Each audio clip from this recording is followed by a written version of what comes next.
Welcome to Keto Meals and Recipes.com. Today's recipe is a demonstration of how to make a keto thin crust pizza with examples of pepperoni, Americana, and sausage variations.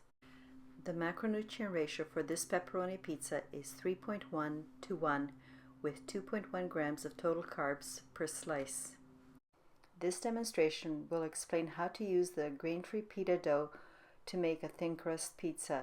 You will find the link at the end. As well, we use the keto marinara sauce to make the pizza sauce, which if you've made earlier, you can save some for use as pizza sauce.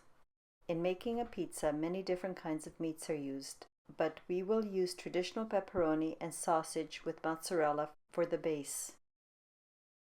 Take your dough, place it on a large sheet of parchment paper so that you have plenty of room to roll the dough out.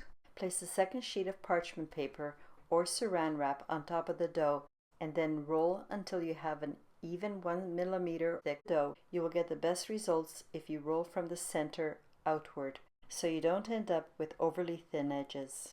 To shape the dough, remove the top cover and use a lid from a large pot that is about 29 centimeters or 11.5 inches in diameter. This diameter will fit nicely inside a standard round pizza pan.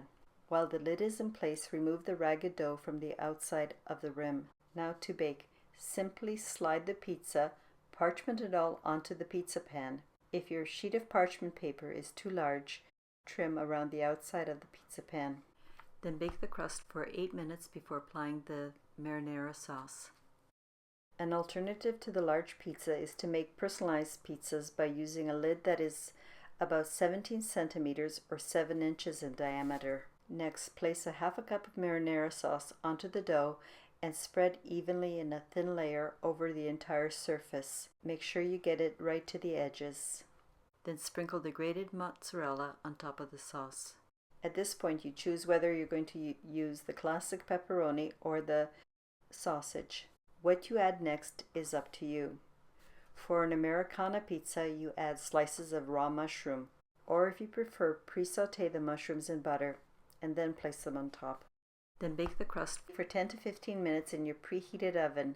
Before taking it out of the oven, check to make sure the crust is crispy by lifting part of the bottom and looking at it to make sure it's crispy. When it's done, take it out of the oven and slide the parchment and pizza onto a cutting board. Then let it cool for 5 minutes before cutting it into 8 equal slices. Enjoy. Whether you choose to make a large or personal-sized pizza, these pizzas are amazing and as close to takeout pizza that we have tasted. See you next time. Thank you for watching. Please leave a comment with either photos or descriptions of your pizza creations.